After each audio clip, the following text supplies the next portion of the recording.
الحمد لله وكفى وسلام على عباده الذين اصطفى اما بعد. بزرگوں اور دوستوں، سیرت النبی سیریز میں آپ کے سامنے جو باتیں آ چکی ہیں وہ غزوہ خندق تک کی ہیں، غزوۃ الاحزاب تک کی ہیں. آج کا بیان غزوہ احزاب کے بعد جو اہم کارروائی یہودیوں کے خلاف ہوئی، جس کو غزوہ بنو قریظہ کہا جاتا ہے، اور اس کے بعد کچھ اور بڑی جنگیں اور اہم جنگیں ہوئی ہیں جو اہم ترین واقعات اپنے اندر رکھتی ہیں. خاص طور پہ غزوہ بنی المصطلق، اس کا تذکرہ ہوگا، اور اگر وقت میں کچھ زیادہ برکت ہوئی تو صلح حدیبیہ پر بھی کچھ بات آ جائے گی. غزوہ خندق میں آپ کے سامنے یہ بات آئی تھی کہ کس طرح سے مدینے کے اندر ایک قبیلہ جو یہودیوں کا بچا ہوا تھا، بنو قریظہ، اس نے غداری کی تھی، بغاوت کی تھی، اور پیچھے سے حملے کرنے کی پوری سازش رچ لی تھی. پھر اللہ کے فیصلے سے، اللہ کے رسول صلی اللہ علیہ وسلم کی حکمت سے، اور پھر نعیم ابن مسعود کی تدبیر سے اللہ رب العزت نے حالات کو پلٹ دیا، اور مشرکین نامراد و ناکام ہو کر مدینہ چھوڑ کر چلے گئے. حضور صلی اللہ علیہ وسلم واپس آئے. مدینہ منورہ آنے کے بعد ابھی حضور صلی اللہ علیہ وسلم اور صحابہ تھکے ہوئے اپنے گھروں میں داخل ہی ہوئے تھے اور اپنے جنگ کے لباس اتار ہی رہے تھے کہ حضرت جبریل علیہ السلام حضور کے پاس آ جاتے ہیں اور آ کے کہتے ہیں، محمد صلی اللہ علیہ وسلم، آپ نے جنگی لباس اتارنے کا فیصلہ کر لیا ہے؟ ابھی تو فرشتے جنگی لباس میں موجود ہیں، انہوں نے تو ابھی تک اپنے لباس بھی نہیں اتارے ہیں. فرشتے ابھی تک جنگ کے لیے تیار ہیں، غزوہ ابھی تو بنو قریظہ کے پاس جانا ہے، اور میں بھی دیکھیے تیار ہوں، اور فرشتوں کی پوری ٹیم تیار کھڑی ہے جو بنو قریظہ جانے والی ہے آپ کے ساتھ میں. آپ کیوں ہتھیار رکھنے کا ارادہ کر رہے ہیں؟ حضور نے فرمایا، اچھا ایسی بات ہے تو ہم بھی فوراً نکلیں گے. حضور نے اعلان کر دیا کہ سب لوگ بنو قریظہ کی طرف چلو، اور اس قدر تاکید فرمائی کہ تم لوگ عصر کی نماز بنو قریظہ میں جا کے پڑھنا. لمبا فاصلہ تھا، وقت ظہر کے بعد کا ہو چکا تھا. تو کچھ صحابہ تھے جنہوں نے کہا حضور صلی اللہ علیہ وسلم نے حکم دیا ہے کہ عصر کی نماز بنو قریظہ میں پڑھنا، یعنی جلدی نکلو، دیر نہ کرو، اور جلد سے جلد وہاں پہنچنے کی کوشش کرو. تو ایک ٹیم تھی جس نے راستے میں نماز پڑھ لی کہ وقت ختم ہونے والا تھا، سورج غروب ہونے والا تھا، تو انہوں نے نماز پڑھی اور وہاں پہنچ گئے. ایک دوسرا گروپ تھا، اس نے کہا کیونکہ حضور نے کہا ہے کہ عصر کی نماز بنو قریظہ میں ہی پڑھنا، اس لیے راستے میں ہم نہیں پڑھ سکتے، وہیں جا کے پڑھنا ہوگا. تو ان کی نمازیں قضا ہوئیں، یہاں تک کہ عشاء کے بعد انہوں نے پڑھی. حضور صلی اللہ علیہ وسلم نے دونوں کو غلط نہیں کہا، دونوں صحیح تھے. ایک جماعت نے جس نے حضور کی بات کو اس طرح سے سمجھا کہ مطلب جلدی کرنا ہے، نماز کا وقت آئے تو پڑھ لو، اس میں کوئی حرج نہیں ہے، وہ بھی صحیح تھے. دوسرے وہ تھے جنہوں نے حضور صلی اللہ علیہ وسلم کے الفاظ کو پکڑ لیا تھا کہ کیونکہ حضور نے عصر وہیں پڑھنے کا حکم دیا اس لیے وہاں پڑھیں گے. اس سے ایک بہت اہم بات سمجھ میں آتی ہے کہ حضور صلی اللہ علیہ وسلم کی باتوں اور احادیث کی روشنی میں اگر ایک سے زیادہ اوپینین اسکالرز کے بنتے ہیں تو وہ غلط نہیں ہوتے ہیں، وہ اپنے دلیل اور اجتہاد کی بنیاد پر ہوتے ہیں. اور حضور صلی اللہ علیہ وسلم نے اس موقع پر نہ ان کو غلط کہا نہ ان کو غلط کہا. حضور کی طرف سے بھی اس کی گویا کہ اجازت ملی کہ سمجھ کے اعتبار سے، فہم کے اعتبار سے باتوں کو لیا جا سکتا ہے. بہرحال بنو قریظہ میں پہنچ گئے. پہنچنے کے بعد محاصرہ ہوا، اس پورے بستی کو، ان کے قلعوں کو گھیر لیا گیا. تقریباً 25 دن تک یہ محاصرہ چلا. 25 دن تک ان کے محل کو گھیرے رکھا گیا. وہ لوگ جانتے تھے کہ ہماری سزا بہت سخت ہونے والی ہے، لیکن کچھ راستہ نکال لیں کہ جان بچ جائے.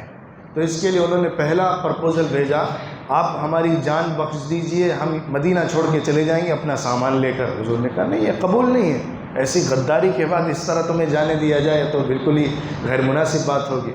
دوسرا پرپوزل بھیجا کہ اچھا ٹھیک ہے، ہم اپنا کچھ بھی سامان نہیں لے جائیں گے، ایک رتی بھی نہیں لے کر جائیں گے، سب چھوڑ کے مدینہ چلے جائیں گے. کہا نہیں، یہ بھی اجازت نہیں.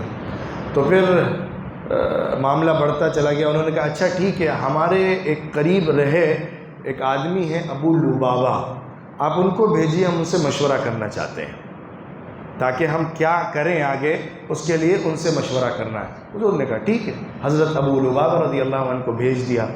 حضرت ابو لبابہ رضی اللہ عنہ ان کے پاس آئے. انہوں نے پوچھا کہ ہمیں کیا کرنا چاہیے, کیا حضور کے فیصلے پر ہم نیچے اتر جائیں, مطلب بغیر کسی بات کو مانے ہوئے بس وداؤٹ اینی کنڈیشن ہم نیچے کی طرف آ جائیں, حضور کی بات, حضور کے فیصلے کو دیکھ لیں. انہوں نے کہا ہاں کر لو, لیکن انہوں نے اشارہ کیا یعنی کٹ ہونے والا ہے. وہ محسوس جو کر چکے تھے کہ ان کی سزا قتل ہے, اور جو مسلمانوں میں بات چیت ہو رہی تھی اس کو محسوس کرتے ہوئے انہوں نے اشارہ کر دیا کہ ہاں اترو فیصلے پر, اس کے علاوہ چارہ بھی نہیں ہے, لیکن گردنیں اڑا دی جائیں گی. واپس آنے کے بعد ان کو بڑا سخت احساس ہوا کہ انہوں نے بڑی بے وفائی کا کام کیا ہے, حضور کے راز کو کھول دیا ہے, اور ان کے ساتھ جن کے ساتھ ایک پرانے روابط تھے اللہ کے دین کی دشمنی والی بات کر لی ہے. اس وجہ سے وہ سیدھے مسجد نبوی میں آئے اور آ کر وہاں کے ایک پلر سے اپنے آپ کو باندھ دیا. ایک لکڑی جو بڑی کھمبا اور پلر تھا اس کے ساتھ اپنے کو رسی سے جکڑ دیا اور فرمایا میں یہاں سے اب نہیں نکلوں گا الا یہ کہ اللہ مجھے معاف کر دے, کیونکہ میں نے بہت بڑا گناہ کر دیا ہے. احساس تھا ان کو اپنی غلطی کا. صرف نماز کے وقت ان کی بیوی آتی تھی, وہ بند کھول دیتی تھی, وہ نماز پڑھتے تھے, وہیں پر ہی وہ کھانا نوش کرتے تھے اور اسی میں بندھے رہتے تھے صبح شام. اسی میں انہوں نے تقریباً 20 دن گزارے ہیں. بہرحال وہ تو وہاں چلے گئے. پھر اس کے بعد جو ان کا سردار تھا کعب ابن اسد قرظی, جو پہلے حیی ابن اخطب کی بات کو نہیں مان رہا تھا لیکن بعد میں مان گیا اور غداری کر دی, اس نے اپنی قوم سے کہا دیکھو تمہارے پاس صرف 3 آپشن ہیں جو میں تمہارے سامنے رکھتا ہوں. ایک بات تو یہ ہے کہ تم اسلام لے آؤ, اور تم جانتے ہو کہ یہ سچا دین لے کر آیا ہے, تم جانتے ہو یہ صحیح دین پر ہے, اسلام قبول کر لو, معاملہ ختم ہو. قوم نے کہا نہیں, ہم تورات کو چھوڑ کر دوسری کتاب کو نہیں لیں گے. اس نے کہا دوسرا آپشن یہ ہے کہ تم اپنے ہاتھوں سے اپنی عورتوں کو قتل کرو اور کود جاؤ, لڑ کے مرو. انہوں نے کہا ارے ہم کیسے اپنی بیوی بچوں کو مار دیں گے, اور پھر اس کے بعد جنگ کرنے کیسے جائیں گے, اگر ہم بچ بھی گئے تو ہماری زندگی کا کیا مزہ رہے گا, ہمارے پیچھے ہماری بیوی بچے نہیں ہوں گے. اس نے کہا تیسری شکل یہ ہے کہ سنیچر کے دن تم رات کے اندر حملہ کرو چھپ کر, شاید کہ ان لوگ سنیچر کے دن اطمینان سے ہوں گے کیونکہ ہم لوگ سنیچر کو لڑائی نہیں کرتے, تو اس طرح ہم شاید کچھ کام کر سکیں. تو انہوں نے کہا نہیں, ہم سنیچر کو اگر کوئی جنگ کرتے ہیں, کوئی خلاف ورزی کرتے ہیں اللہ کے حکم کی, تو ہمیں بہت بری سزا ملتی ہے, اس لیے نہیں کریں گے. انہوں نے کہا کسی بات کو مانتے نہیں ہو, اب کوئی چارہ نہیں ہے, نیچے چلو, حضور جو فیصلہ کریں گے ماننا ہی پڑے گا.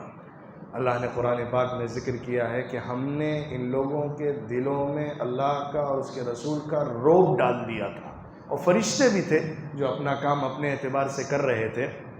تو اس کا اثر یہ ہوا کہ مجبوراً وہ لوگ اتر کے آئے نیچے, حالانکہ ان کو اندازہ تھا صاف کہ سزا بہت سخت ہونے والی ہے, لیکن دوسرا کوئی آپشن بھی ان کے پاس نہیں بچا تھا. اترے اور حضور صلی اللہ علیہ وسلم کے سامنے پیش ہو گئے. حضور صلی اللہ علیہ وسلم کچھ فیصلہ کرتے اس سے پہلے ہی اوس قبیلے کے لوگ آئے اور کہنے لگے اللہ کے رسول یہ ہمارے حلیف رہے ہیں, لہٰذا جیسے آپ نے خزرج کے حلیف کے بارے میں, بنو نذیر کے بارے میں پہلے ان کی رعایت میں, بلکہ بنو قینقاع کے بارے میں جو سب سے پہلے نکالے گئے تھے, عبداللہ ابن ابی ابن سلول نے ان کے بارے میں ذرا رعایت کرنے کا مشورہ دیا تھا, حضور نے قبول کر لیا تھا, تو ہماری رعایت میں ان کو چھوڑ دیجئے. حضور نے فرمایا اچھا ٹھیک ہے, ایک بات بتاؤ, تمہارے لوگوں میں سے ایک آدمی جو تمہارا سردار ہے وہ جو فیصلہ کرے گا اس کو مانو گے؟ انہوں نے کہا ہاں مانیں گے. بنو قریظہ والوں سے بھی کہا جو تمہارے پرانے حلیف رہے ہیں سعد ابن معاذ رضی اللہ عنہ, وہ تمہارے بارے میں فیصلہ کریں گے, اس کو مانو گے؟ انہوں نے کہا ہاں مانیں گے. حضور صلی اللہ علیہ وسلم نے حضرت سعد ابن معاذ کو مدینے سے بلایا. میں نے کل اخیر میں ذکر کیا تھا کہ ان کو ایک تیر لگا تھا جس کی وجہ سے وہ سخت زخمی تھے, اور اسی زخمی حالت میں ان کی بعد میں وفات بھی ہوئی ہے, شہادت بھی ہوئی ہے. تو اسی زخمی حالت میں وہ وہاں سے آتے ہیں, اوس والے ان کو لینے جاتے ہیں اور جا کے کہتے ہیں کہ بھائی دیکھو تم ہمارے سردار ہو, بنو قریظہ کے ساتھ ہمارے پرانے رشتے رہے ہیں, تھوڑا رعایت کرنا, ان کو ذرا معاف کر دینا, حضور صلی اللہ علیہ وسلم سے کہہ کر ذرا اچھا ان کے بارے میں فیصلہ کر دینا.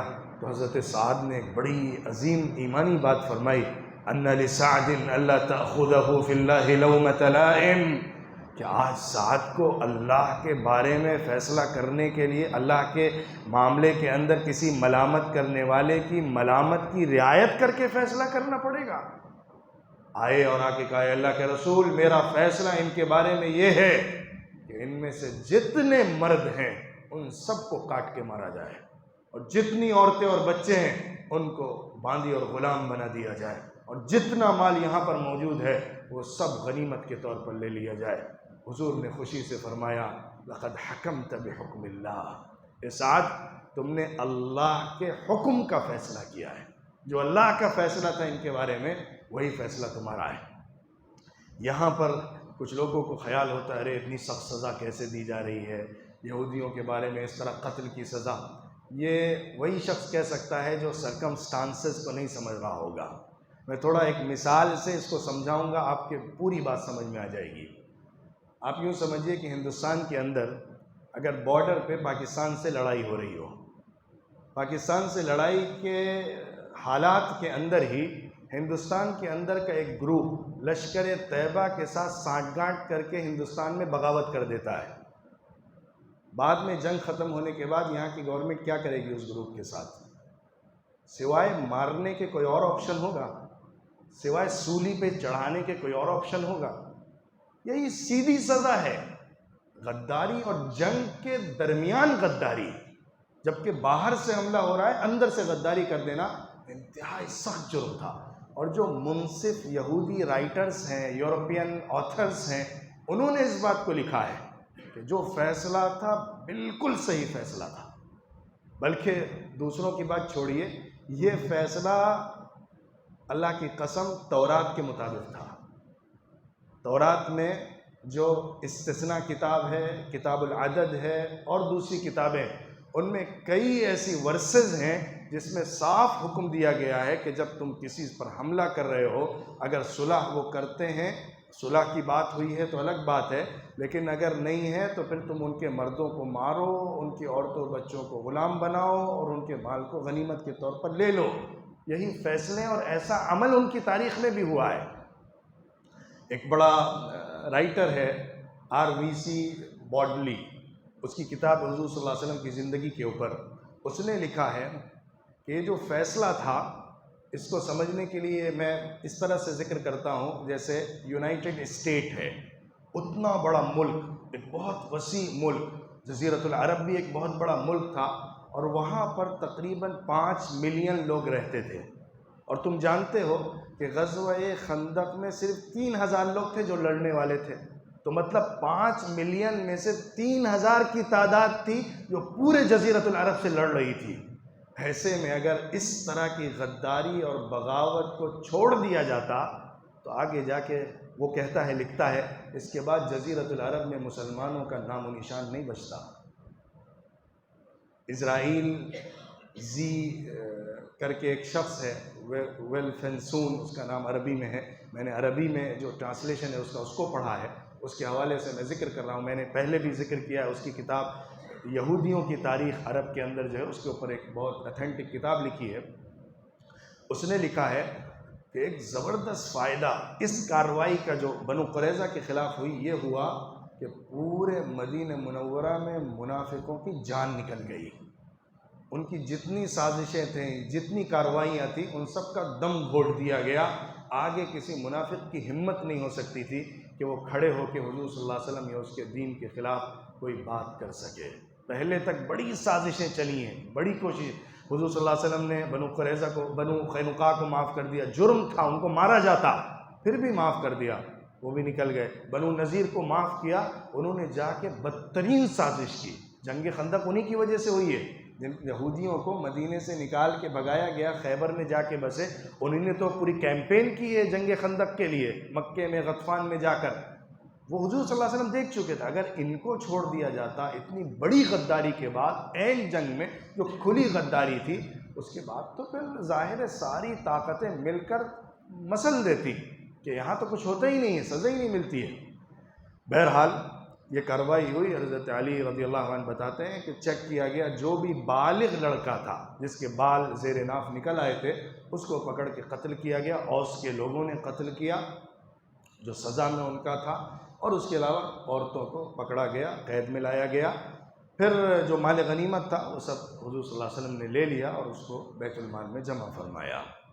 تو اس طرح یہ ایک بڑی مہم سر ہو گئی، اور مدینہ منورہ کے اندر ایک بڑی دھاک مسلمانوں کے حضور صلی اللہ علیہ وسلم کی ایسی بیٹھی کہ اس کے بعد کسی کی ہمت نہیں تھی کہ بغاوت کے لیے آگے بڑھ کر کچھ ہمت کر سکتا۔ اس طرح سے پورے مدینے سے یہودیوں کا صفایا ہو گیا۔ بنو قینقاع میں تقریباً 700 یہودیوں کو مارا گیا جو نوجوان یا مرد حضرات تھے۔ اس کارروائی کے بعد مدینے میں ذرا امن تھا، اور الحمدللہ باہر کا ایک بڑا الائنس آیا تھا، شکست کھا گیا تھا، اس کی وجہ سے پورے جزیرۃ العرب میں ایک بڑا رعب مسلمانوں کا بیٹھ گیا تھا۔ اس لیے حضور صلی اللہ علیہ وسلم نے کچھ کارروائیاں ایسی فرمائیں جو پچھلے واقعات کی تلافی کے لیے تھیں۔ بنو لحیان کی طرف کوچ فرمایا۔ آپ کو یاد ہوگا کہ رجیع کے اندر 6 صحابہ یا 10 صحابہ کو جو شہید کیا گیا تھا، پکڑا گیا تھا، مارا گیا تھا، بلا کر لے گئے تھے کہ ہم سیکھنا چاہتے ہیں دین، اور ان کو مارا تھا۔ ان کا بدلہ لینے کی خاطر حضور صلی اللہ علیہ وسلم ایک ٹیم کو لے کر روانہ ہوئے اور عصفان کے مقام تک پہنچے، لیکن وہ سارے لوگ بھاگ کر پہاڑوں کی چوٹیوں میں کنارے کنارے بکھر کر چھپ گئے، سامنے آنے کی کسی کی ہمت نہیں ہوئی۔ کچھ وقت کے لیے حضور صلی اللہ علیہ وسلم وہاں ٹھہرے، پھر جنگ کی نوبت نہیں آئی، واپس آ گئے۔ مقصد حاصل ہو گیا جو ان کے اوپر دھاک بٹھانے کا تھا۔ اس کے علاوہ حضور صلی اللہ علیہ وسلم نے ایک غزوہ ذی قرد کا فرمایا۔ یہ بہت چھوٹے چھوٹے غزوے ہیں جس میں کوئی بڑی جنگ نہیں ہوئی ہے۔ اس میں ایک شخص عیینہ ابن حصن فزاری تھا جو آیا اور باڑے کے اندر سے مسلمانوں کے اونٹ کو چرا کے لے گیا تھا، اور جو چرواہا تھا اس کو قتل کر دیا تھا۔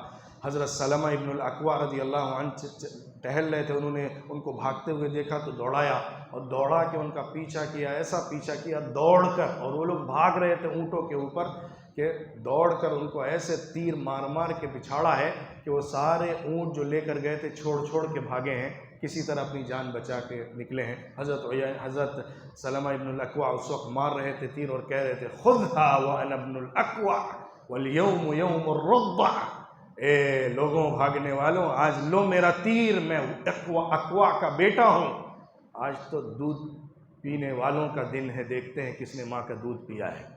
تو یہ کہتے ہوئے وہ تیر مار رہے تھے، سب اونٹ بچ گئے، حضور صلی اللہ علیہ وسلم بھی پیچھے سے وقت لے کر آئے، لیکن وہ لوگ بہرحال بھاگ گئے تھے، اور جو اونٹ لیے گئے تھے وہ سب واپس مل گئے۔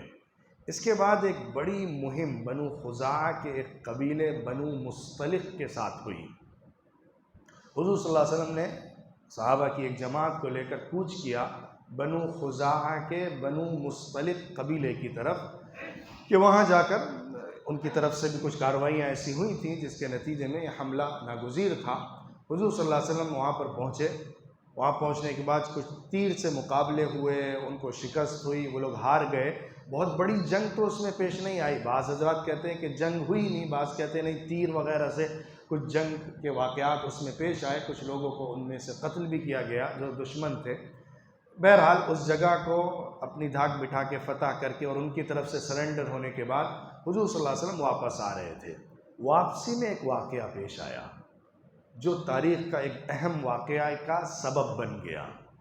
واپس آنے کے بعد راستے میں جہاں ٹھہرے ہوئے تھے وہاں پر حضرت عمر رضی اللہ عنہ کی نگرانی میں یا ان کی کفالت میں ایک آدمی تھا بنو غفار کا، جہجہ کر کے، وہ اپنے گھوڑے کو لے کر پانی پلانے کے لیے گیا۔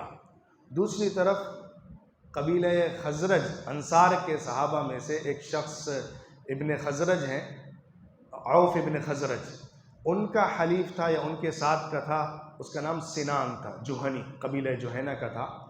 وہ شخص اپنے گھوڑے کو لے کر گیا، وہاں پر ان دونوں میں آپس میں جھگڑا ہو گیا پانی پلانے کے لیے، میرا پہلے پیے گا، میرا یوں کرے گا، ویسا کرے گا۔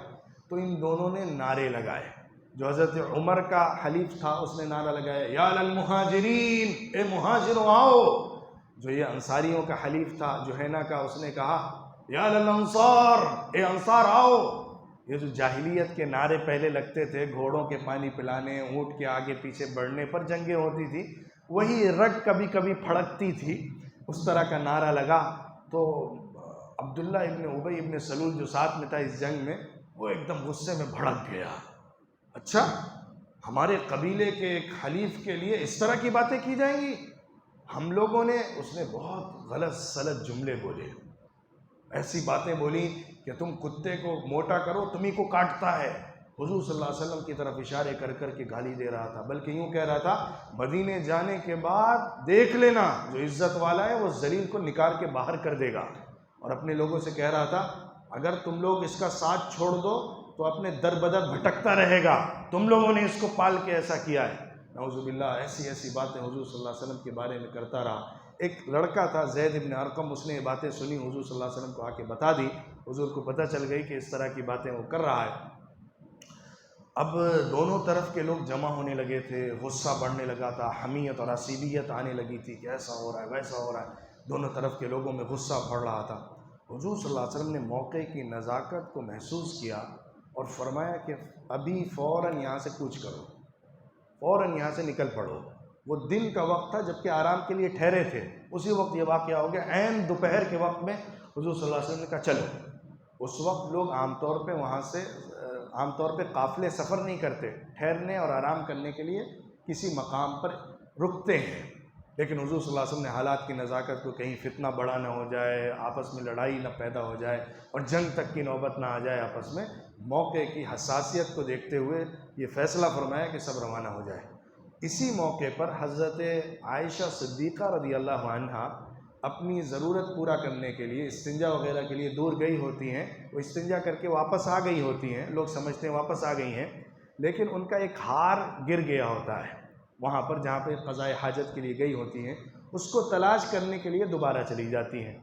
یہاں پر لوگ سمجھتے ہیں کہ حضرت عائشہ اپنے ہودج میں ہیں، جو عورتوں کے لیے ایک پالکنی بنائی جاتی تھی، پالکی بنائی جاتی تھی، جس کو گھوڑے کے اوپر یا اونٹ کے اوپر رکھ دیا جاتا تھا. اس کے اندر خواتین پردے کے اندر رہتی تھیں.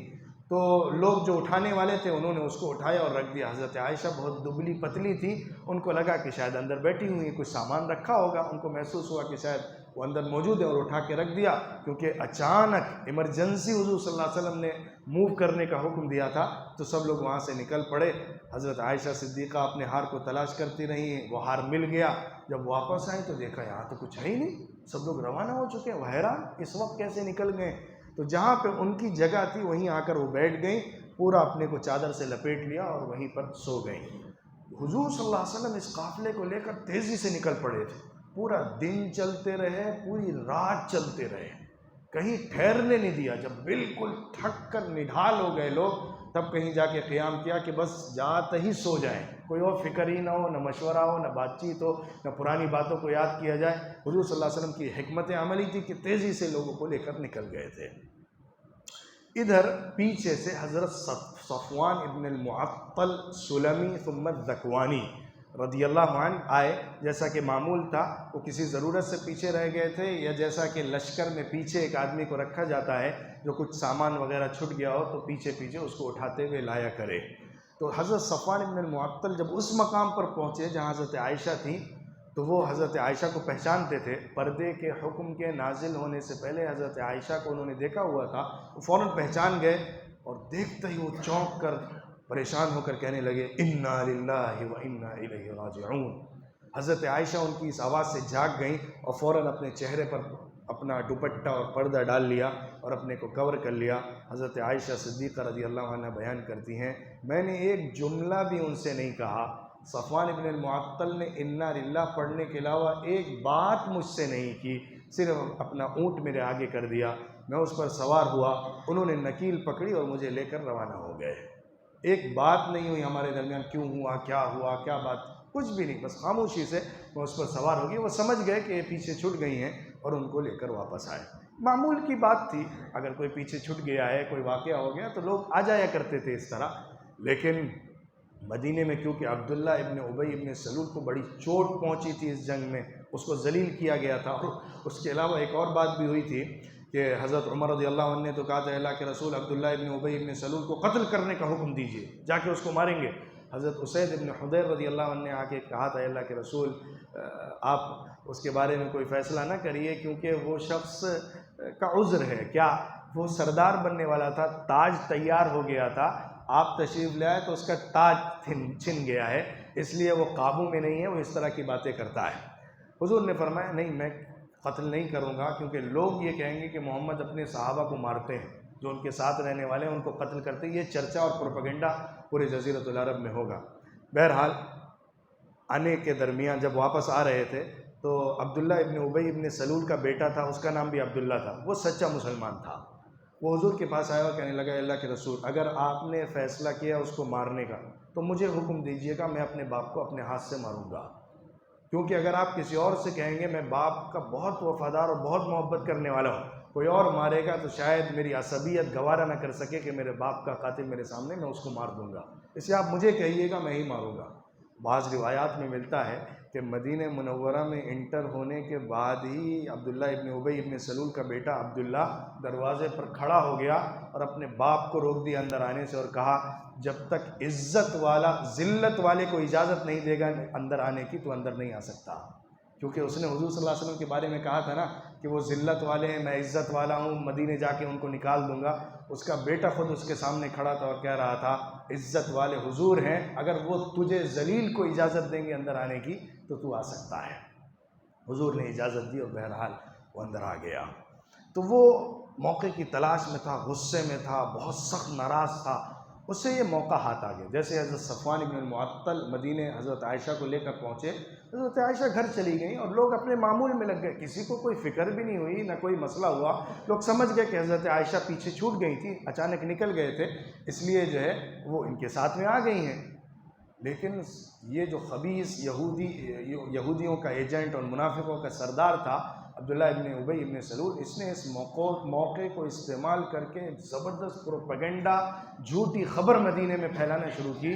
حضرت عائشہ کا نعوذ باللہ صفوان بن المعطل سے پرانے زمانے سے لنک تھا، ان دونوں نے سانٹھ گانٹھ کر کے پیچھے رہ کے ایک سازش کی ہے اور غلط کام کر کے نعوذ باللہ برائی کا ارتکاب کر کے یہ دونوں پیچھے سے آئے ہیں۔ اس طرح کی بات مدینہ منورہ میں پھیلا دی اور اس کے جو ہرکارے تھے وہ یہی سب باتیں کرنے لگے، پورے مدینے کی فضا متاثر ہو گئی، اسی پر چرچا ہو رہا ہے، اسی پر بات ہو رہی ہے، پورے لوگ اسی پر بحث کر رہے ہیں۔ حضور صلی اللہ علیہ وسلم بہت متاثر، حضور کے گھر کے بارے میں ایسی بات ہو جائے تو ظاہر ہے حضور کو نیند کیسے آئے گی، چین کیسے ملے گا۔ ایک دفعہ حضور صلی اللہ علیہ وسلم ممبر پر کھڑے ہوئے اور فرمانے لگے خطبے میں کہ تم میں سے ایک شخص ہے جو میرے گھر والوں کے بارے میں غلط سلط بات کہتا ہے، میں اپنے گھر والوں کو جانتا ہوں، میں نے صرف خیر ہی ان کی طرف سے دیکھا ہے، اور جس شخص کے بارے میں یہ تہمت لگائی جا رہی ہے میں اللہ کو گواہ بنا کے کہتا ہوں کہ وہ شخص میں اس کو خیر کے ساتھ ہی جانتا ہوں، اور وہ میرے پیچھے کبھی میرے گھر میں داخل ہی نہیں ہوا ہے، جب بھی گیا ہے میرے ساتھ گیا ہے۔ تو حضرت سعد بن معاذ رضی اللہ عنہ یا حضرت اسید بن حضیر غالباً کھڑے ہوتے ہیں اور کہتے ہیں اللہ کے رسول اگر وہ اوس میں سے شخص ہے تو بتائیے، ہم اس کو مار دیں گے، اگر خزرج میں سے ہے تو ہمارے بھائیوں کو حکم دئیے اس کا صفایا کریں۔ غصے میں وہ کہتے ہیں اس شخص کے بارے میں، حضور کا اشارہ عبداللہ ابن ابی ابن سلول کی طرف ہوتا ہے، نام نہیں لیتے ہیں۔ تو سعد بن عبادہ رضی اللہ عنہ کھڑے ہوتے ہیں، وہ ایک تھوڑی سی عصبیت آ جاتی ہے، روایت میں ملتا ہے کہ اس دن ان کو تھوڑا سا عصبیت نے پکڑ لیا ہوتا ہے، وہ کھڑے ہو کے کہتے ہیں تم جھوٹ کہتے ہو، تمہیں معلوم ہے کہ وہ خزرج کا آدمی ہے، اس لیے تم کہہ رہے ہو کہ ہم اگر ہمارا ہے تو ہم ماریں گے، خزرج کا ہے تو خزرج مار دیں، تم جان بوجھ کر کہہ رہے ہو ایسا کہ خزرج کا وہ حلیف ہے یا خزرج کا آدمی ہے، اس لیے اس کو مارنے کے لیے تم ایسی بات کہہ رہے ہو۔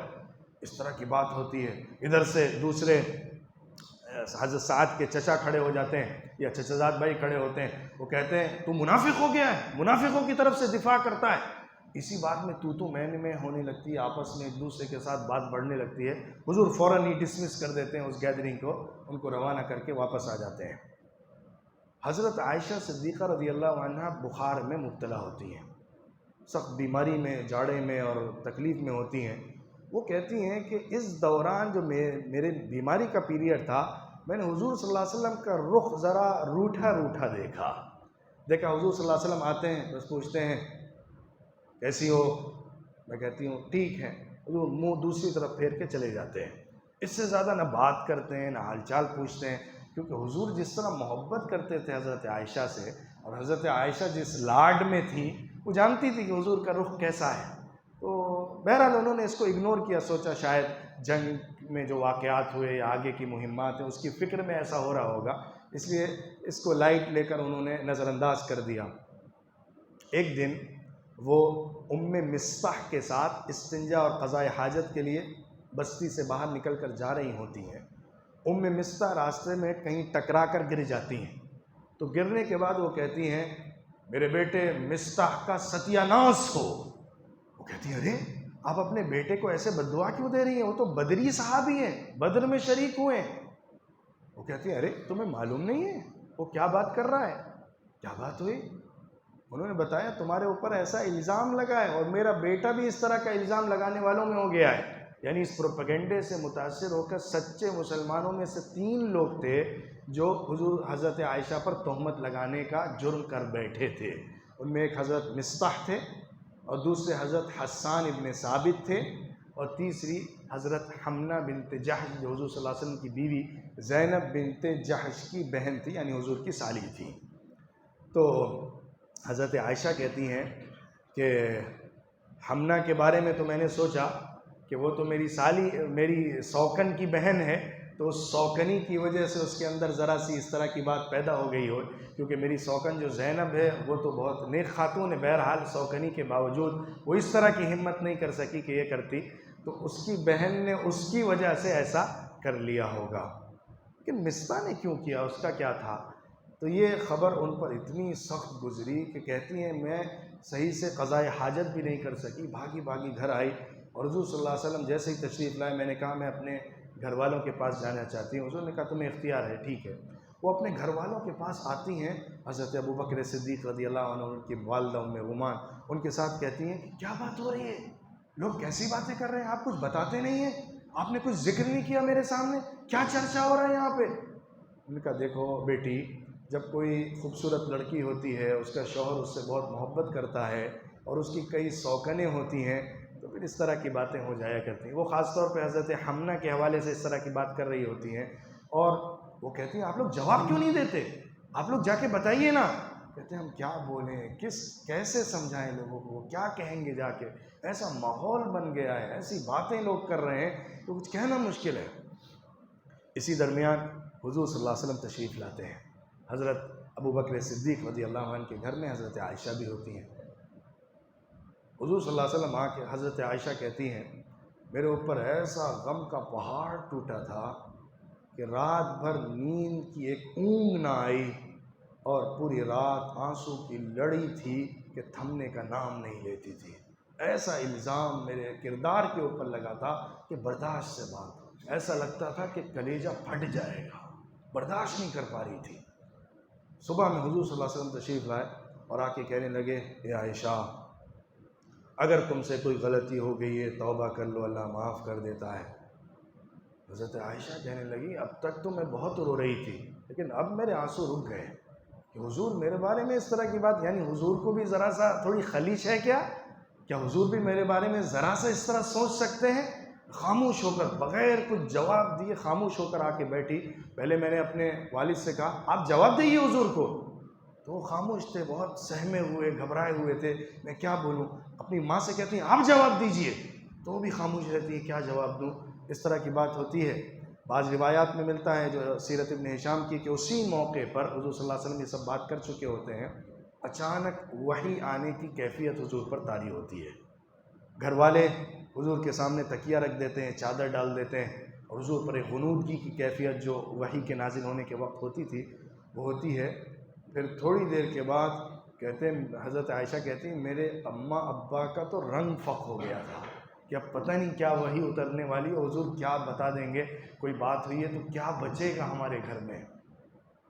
حضور صلی اللہ علیہ وسلم سے وحی ختم ہوتی ہے تو حضور صلی اللہ علیہ وسلم قرآن کی تلاوت شروع کرتے ہیں سورہ نور کی، جو حضرت عائشہ صدیقہ رضی اللہ عنہا کی براءت میں نازل ہوئی تھی۔ ان کے بری ہونے کا اعلان اللہ نے قرآن پاک میں فرمایا تھا۔ حضور صلی اللہ علیہ وسلم تلاوت فرماتے ہیں اور کہتے ہیں خوشخبری ہو تمہیں اللہ نے بری کیا ہے۔ حضرت عائشہ صدیقہ رضی اللہ عنہا سے ان کے اماں ابا کہتے ہیں اٹھو اور حضور صلی اللہ علیہ وسلم کا شکریہ ادا کرو۔ وہ کہتی ہیں میں کیوں اٹھوں، یعنی وہ ایک طرح سے اپنی خفگی کا اظہار کرتی ہیں کہ حضور نے تھوڑی میری برات کی ہے، برات تو اللہ نے کی ہے، اللہ نے نازل کی ہے میری برات۔ حضرت عائشہ صدیقہ کہتی تھی میں تو بری تھی اور مجھے پورا اطمینان تھا کہ اللہ میرے ساتھ ناانصافی نہیں کرے گا، میں جس طرح سے پاک کردار کے ساتھ تھی میرے اوپر دھبا نہیں رہنے دے گا۔ لیکن 50 دن کا وقت گزرا تھا، حضور پر کیا بیتی ہوگی، ان کے گھر پر حملہ ہو رہا تھا، ان کی عزت کو تار تار کیا جا رہا تھا، حضور کی شان کو مسخ کیا جا رہا تھا۔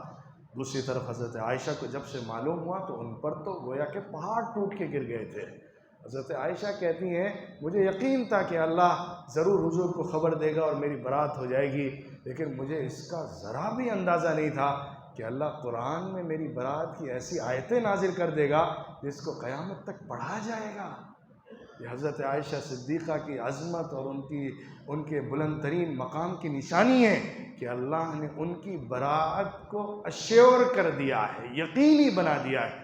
آج اگر کوئی حضرت اماں عائشہ صدیقہ رضی اللہ عنہا کی برات میں ذرہ برابر شک کرتا ہے وہ کافر ہو جائے گا، کیونکہ قرآن کا انکار کرے گا۔ اللہ نے قرآن میں ان کی برات کا اعلان کیا ہے، ان کی برات کو نہ ماننے والا کافر بن جائے گا۔ تو اس طرح سے یہ ایک بڑا سنگین واقعہ جو حضرت عائشہ صدیقہ رضی اللہ عنہ کے ساتھ ہوا تھا وہ ختم ہوا، اور حضور صلی اللہ علیہ وسلم کو بھی اطمینان ہو گیا، حضرت عائشہ کو بھی تسلی ہو گئی، واپس اپنے گھر آ گئیں اور ساتھ میں رہنے لگیں۔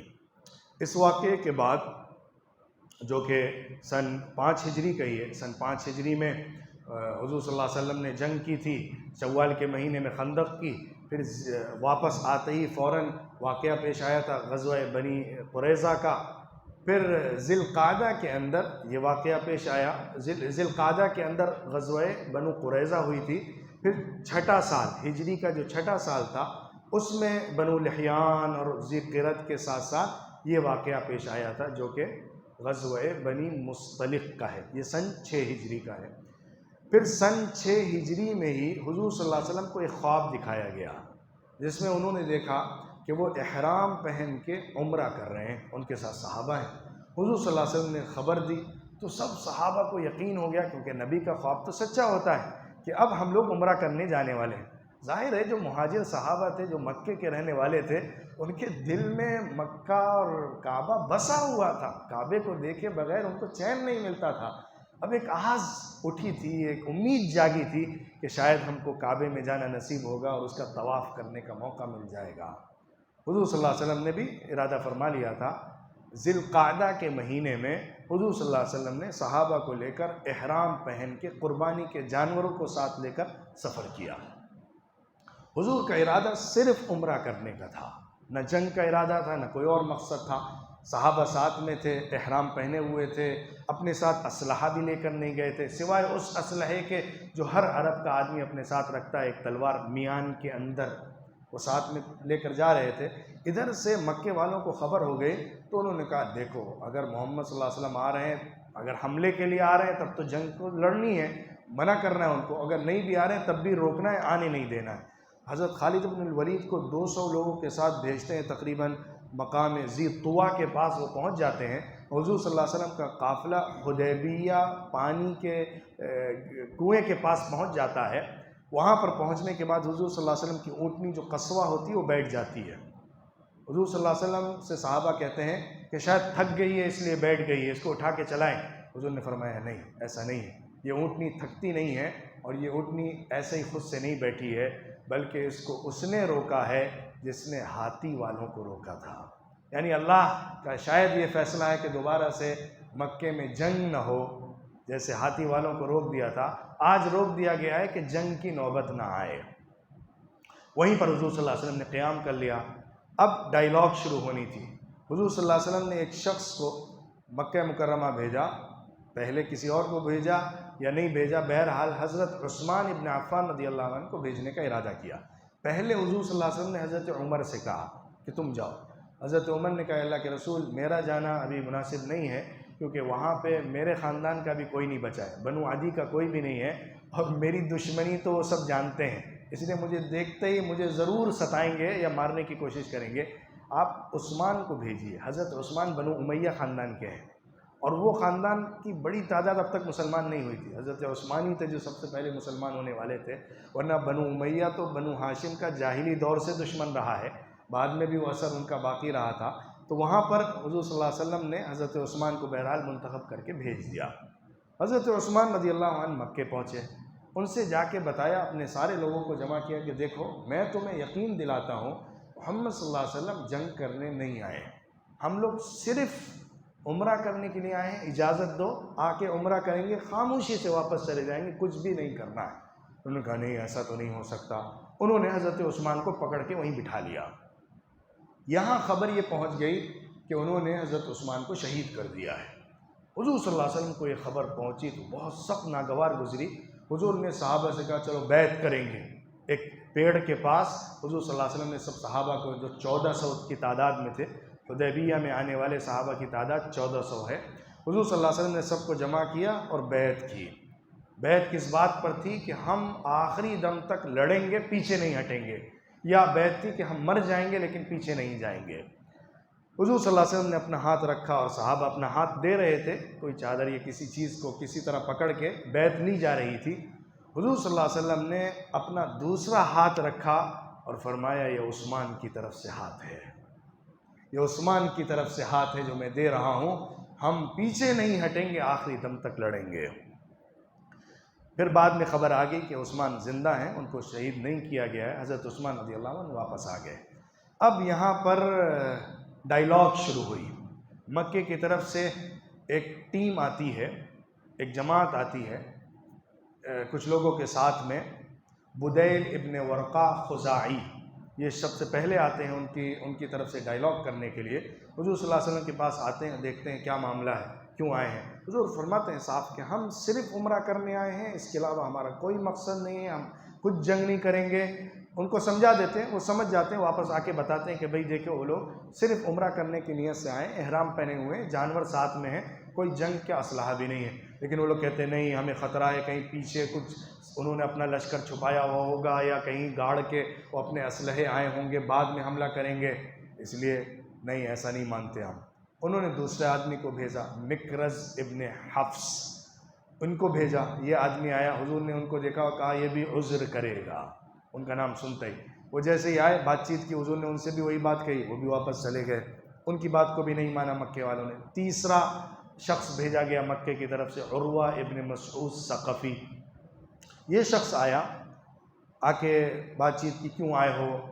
حضور صلی اللہ علیہ وسلم کو سمجھانے لگا، پٹی پڑھانے لگا، کہنے لگا دیکھو تم عرب کے بہت سارے بکھرے ہوئے قبیلے کے لوگوں کو لے کر آئے ہوئے ہو. تمہارے ساتھ انصار ہیں، مہاجرین ہیں، یعنی مکے والے ہیں، مدینے والے ہیں، نجد والے ہیں، مختلف قبیلوں کے لوگ ہیں جو تمہارے ساتھ آئے ہوئے ہیں. جب حملہ ہوگا یہ سب ساتھ چھوڑ کر چلے جائیں گے، تم اکیلے بچو گے. تو قریب ہی حضرت حضور صلی اللہ علیہ وسلم کے ایک صحابی کھڑے ہوئے تھے، انہوں نے غصے کی حالت میں اس کی طرف دیکھا اور حضرت ابوبکر صدیق رضی اللہ عنہ، حضرت ابوبکر صدیق رضی اللہ عنہ نے کھڑے کھڑے وہیں سر بڑی سخت بات اس کے منہ پر کہی ہے. کہا چل جا، اپنے معبود لات کی شرمگاہ چوس، یہاں سے ہٹ. بڑی سخت گالی کے انداز میں اس سے اس بات کو بولا کہ تو عصبیت کی باتیں کرتا ہے کہ ہم الگ الگ قبیلوں کے ہیں اور ہمارے درمیان لڑائی پیدا ہو جائے گی. یہ کہہ کر اس کو نکارتے ہیں. تو وہ پوچھتا ہے، اور وہ ابن مسعود عمر دراز آدمی ہے، وہ پوچھتا ہے حضور صلی اللہ علیہ وسلم کون ہے. فرماتے ہیں ابو بکر ہے. حضور صلی اللہ علیہ وسلم کے فرماتے ہیں ابو بکر ہے. وہ کہتا ہے اگر آپ کا خیال نہیں ہوتا تو میں اس کو مزہ چکھا تھا. اتنے میں پھر وہ بات کرتے کرتے حضور کو سمجھاتے ان کی داڑھی پکڑ رہا ہوتا ہے. تو حضرت مغیرہ ابن شعبہ رضی اللہ عنہ حضور کے پاس کھڑے ہوتے ہیں، وہ اسلحہ لیے ہوئے ہوتے ہیں، وہ بار بار اس کو ہاتھ کو دھکا دیتے ہیں. کہتا ہے کون ہے یہ شخص. حضور صلی اللہ علیہ وسلم بتاتے ہیں تمہارا بھتیجا مغیرہ ابن شعبہ ہے. کہتا ہے اچھا مغیرہ اتنا بڑا ہو گیا، میرے احسان کو بھول گیا، میں نہ ہوتا تو یہ نہ ہوتا یہاں پہ. کیا بات ہے. اصل میں ثقیف کے قبیلے پر مغیرہ ابن شعبہ نے ایک دفعہ حملہ کر کے 13 لوگوں کو مارا ہوتا ہے. یہ عروہ ابن مسعود نے ان کی دیت دے کے معاملہ رفع دفع کیا ہوتا ہے. اس کو یاد دلاتا ہے کہ میری وجہ سے بچے ہو، میرا احسان جھٹلا رہے ہو اور اس طرح میرے ساتھ کر رہے ہو بدسلوکی. بہرحال یہ سب باتیں کرتا رہتا ہے.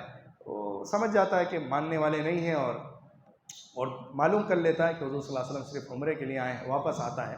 اور آ کے بتاتا ہے کہ دیکھو میں دیکھ کر آیا ہوں، وہ لوگ عمرے کے لیے آئے ہیں، ان کے ساتھ جو جانور ہیں اس پہ نشان بھی لگے ہوئے ہیں جو حاجی عمرے کے لیے حج کے لیے لاتا ہے، اس لیے تم ان کے ساتھ مت زیادتی کرو۔ پھر اس کے بعد وہ کہتا ہے کہ میں دیکھو بڑے بڑے بادشاہوں کے پاس گیا ہوں، میں قیصر کے پاس گیا، میں کسریٰ کے پاس گیا، میں نجاشی کے پاس گیا، خدا کی قسم میں نے کسی بادشاہ کے سپاہیوں اس کے ساتھ والوں کو ویسا نہیں دیکھا ہے جیسا کہ محمد صلی اللہ علیہ وسلم کے صحابہ کو دیکھا ہے۔ وہ تھوکتے ہیں تو زمین پر تھوک گرنے سے پہلے ہاتھ بڑھ کر اس کو اپنے ہاتھوں میں لے لیتے ہیں اور اپنے جسم کے اوپر مل لیتے ہیں۔ وہ وضو کرتے ہیں تو وضو کا قطرہ زمین پر نہیں گرنے پاتا کہ لوگ ٹوٹ پڑتے ہیں اس پانی کو اپنے سے لینے کے لیے اور اپنے اوپر مل لیتے ہیں تبرک کے لیے۔ میں نے کسی قوم کو ایسا محبت کرنے والا اپنے لیڈر سے نہیں پایا ہے۔ یہ بات وہ کرتا ہے، بہرحال وہ اس کی بات کو بھی نہیں مانتے ہیں۔ اسی درمیان میں شروع میں یا بیچ میں حلیس کر کے ایک آدمی جو بنو خزاعہ کا تھا وہ بھی آتا ہے۔ وہ آ کے اس کا معاملہ تو یہ تھا کہ وہ بہت ہی دیندار آدمی تھا، یعنی مذہبی آدمی تھا، اللہ کو ماننے والا تھا۔ حضور نے کہا دیکھو تمہارے پاس حلیس آ رہے ہیں، تم لوگ اپنے جانوروں کو آگے کر دو، احرام کو سامنے کرو۔ اس نے جیسے ہی حج کے جانوروں کو، قربانی کے جانوروں کو دیکھا، پیچھے سے ہی پلٹ گیا اور مکے والوں سے کہا دیکھو عمرہ کرنے والے آئے ہیں، ان کو مت روکنا ورنہ ہم تمہاری خیر نہیں چھوڑیں گے۔ مکے والوں نے سمجھا ارے بھائی یہ لوگ بغاوت کر دیں گے تو ذرا مسئلہ ہو جائے گا، ان کو منع کے کسی طرح ان کو سمجھا دیا، نہیں ہم کچھ نہیں کریں گے، دیکھ لیں گے اچھا ہی ہوگا، کر کے ان کو بھیج دیا۔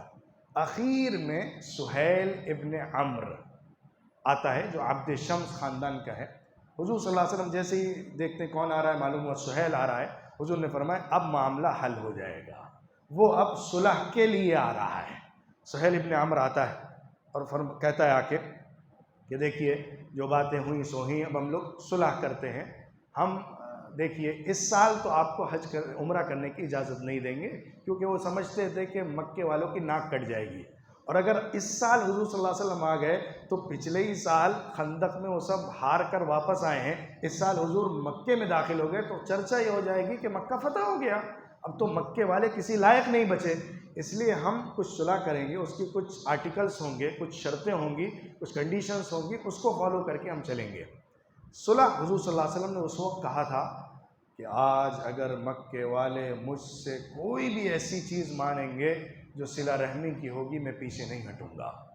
تو اس موقع پر انہوں نے کہا کہ 10 سال کا ہم معاہدہ کرتے ہیں کہ 10 سال تک کوئی جنگ نہیں ہوگی، ہم بھی جنگ نہیں کریں گے، آپ بھی جنگ نہیں کریں گے، 10 سال تک کوئی بھی ہمارے درمیان لڑائی جھگڑا نہیں ہوگا، اور جو چاہے گا ہمارے ساتھ معاہدہ کرنا کر سکتا ہے، جو آپ کے ساتھ کرنا چاہے گا کر سکتا ہے، اور جو معاہدے والا ہوتا ہے وہ ویسے ہی ہوتا ہے جیسے کہ سامنے والی پارٹی ہوتی ہے، یعنی جو ہمارے ساتھ معاہدہ کرے گا وہ ہمارے ہی جیسے کنڈیشن میں آ جائے گا جو آپ کے ساتھ معاہدہ کرے گا۔ اسی موقع پر قبیلہ بنو خزاعہ نے حضور صلی اللہ علیہ وسلم کے ساتھ معاہدہ کر لیا، قبیلہ بنو بکر نے قریش کے ساتھ معاہدہ کر لیا، اور انہی دونوں کی جنگ کی وجہ سے فتح مکہ ہوئی ہے جو آگے آئے گا۔ پھر اس کے بعد ایک شق اس کی یہ تھی کہ اس سال آپ لوگ واپس چلے جائیں گے، آئندہ سال آئیں گے، آئندہ سال 3 دن کے لیے صرف اپنے تلوار کو نیام میں رکھ کر لائیں گے، 3 دن عمرہ کریں گے، ہم لوگ مکہ چھوڑ کر پہاڑیوں پر جا کر بس جائیں گے، آپ لوگ عمرہ کر کے واپس چلے جائیے گا۔ تیسری شق اس میں یہ تھی معاہدے میں کہ جو بھی شخص مدینے سے مکے آ جائے گا چھوڑ کر مدینہ، اس کو ہم واپس نہیں کریں گے، اور جو بھی شخص مکے سے اپنے سرپرستوں کی اجازت کے بغیر مدینہ چلا جائے گا آپ کو اس کو واپس کرنا پڑے گا۔ حضور صلی اللہ علیہ وسلم نے اس شرط کو مان لیا، حضرت علی رضی اللہ عنہ سے لکھوایا، پہلے لکھا جا رہا تھا بسم اللہ الرحمن الرحیم، اس نے کہا ہم اللہ الرحیم کو نہیں جانتے، بسم کا اللہم لکھو، حضور نے وہی لکھوا دیا۔ پھر لکھا جاتا من محمد رسول اللہ، یعنی محمد رسول اللہ کی طرف سے یہ بات ہے، حضرت علی لکھ چکے تھے محمد رسول اللہ، اس نے کہا ہم رسول اللہ آپ کو مان لیتے تو پھر یہ معاہدہ کیوں ہوتا، آپ یہ بات کیوں لکھ رہے ہیں؟ وہ بڑا زبردست ایمبیسیڈر تھا، سمجھتا تھا باریکیوں کو لیٹر کی، اس نے کہا رسول اللہ نہیں لکھ سکتے۔ حضور نے کہا کوئی بات نہیں، حضرت علی سے کہا اس کو مٹا دو، حضرت علی نے کہا اللہ کے رسول یہ تو میں نہیں مٹا سکتا، رسول اللہ میں نے اپنے ہاتھوں سے لکھا ہے، میرا دل کہتا ہے میں کیسے اس کو مٹا دوں؟ حضور نے کہا اچھا ٹھیک ہے بتاؤ کدھر لکھا ہے؟ حضور تو لکھنا پڑھنا جانتے نہیں تھے، بتایا یہاں پہ لکھا ہوا ہے، حضور نے اپنے ہاتھوں سے اس کو مٹا دیا۔ بہرحال وہ معاہدہ لکھ دیا گیا، لیکن صحابہ پر اس کا بڑا عجیب اثر پڑا کہ ہم لوگ بڑی طاقت میں تھے، خندق میں جیتے ہوئے تھے، بڑا اثر و رسوخ تھا ہمارا، یہاں کا حضور صلی اللہ علیہ وسلم دب کر صلح کر رہے ہیں۔ حضرت عمر تو تحش میں تھے، حضرت ابوبکر صدیق کے پاس آئے، کہنے لگے کیا قرآن اللہ کی کتاب نہیں ہے؟ حضرت ابوبکر نے کہا ہاں ہے۔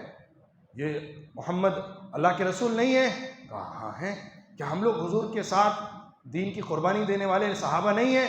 کہا ہاں ہیں۔ پھر کیوں ذلت کے ساتھ معاہدہ ہو رہا ہے؟ حضور کے پاس آیا اور سیم بات کہی۔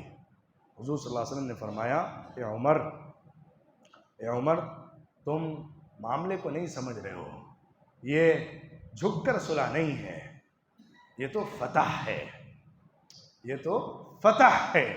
اور واپسی میں اللہ رب العزت نے قرآن کی سورہ فتح بھی نازل فرمائی، اور اسی صلح حدیبیہ کو اللہ نے فتح کہا، اِنَّا فَتَحْنَا لَكَ فَتْحًا مُبِينًا، ہم نے آپ کے لیے کھلی فتح دے دی۔